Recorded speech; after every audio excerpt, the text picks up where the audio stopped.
तहांजे खाराण वारो त मां आहियां पर तहांजे वॾनि जे खाराण पीआरण वारो ॾाॾे आदम ताईं सभिनी जो मां ई आहियां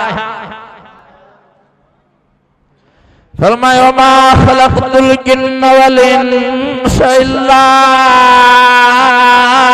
लियअबुदून तहांखे मां पैदा ई पंहिंजी इबादत लाइ कयो आहे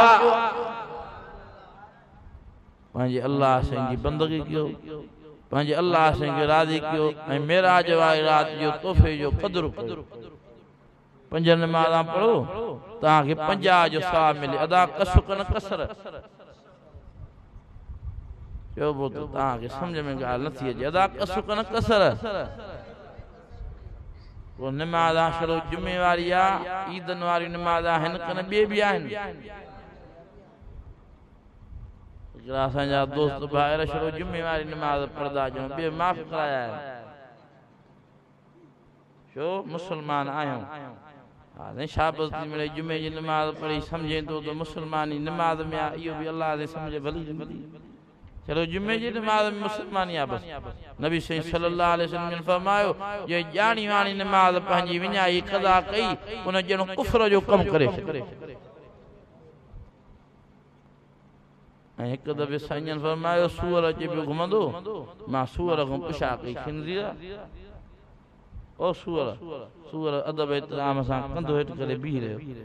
सूअरनि खे बि साईं जो हया हो साईं फरमायो हाल अहवाल त ॾे अल्लाह साईं जी हमद तारीफ़ कंदो आहियां कननि न सूअर चयो साईं मां अल्लाह साईं जा वॾा शुक्राना कंदो आहियां हमद बयान कंदो आहियां मूंखे अल्लाह साईं सूअर करे पैदा कयो खिंज़ीर करे पैदा कयईं पर बेनमाज़ीअ जहिड़ो बुछड़ो करे पैदा न कयईं एॾो आहे बेनमाज़ी बुछड़ो दा कहिड़ियूं असां बेनमाज़नि खे टीकरा ॾियूं तव्हां भला ये वॾी नौसत में बेनमाज़ी ऐं बेनमाज़ियुनि जे करे निमाज़ी बि वीचारा लोढ़ींदा था सुकनि जी आवनि में साह बि सड़नि था पंहिंजे अल्लाह साईं खे राज़ी कयो जेको 24 कलाक तव्हांजे इंतज़ार में जागे ई जागे थो फरमाए अल्लाह ला इलाहा इल्ला हुवल हय्युल क़य्यूम ला ताख़ुज़ुहु सिनतुन वला नौम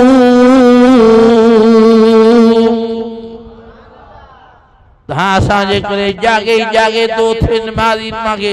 नमाज़ में याद करे त मां रहम करे बख़्शे छॾियां फरमाए या अय्युहल्लज़ीना आमनु रुकऊ वसजुदू वअबुदू रब्बकुम वफ़अलुल ख़ैर ॾाढा चओ सुभान अञा ख़ुशीअ सां चओ सुभान अल्लाह सुभान अल्लाह अञा हिम्मत सां चओ सुभान अल्लाह सुभान अल्लाह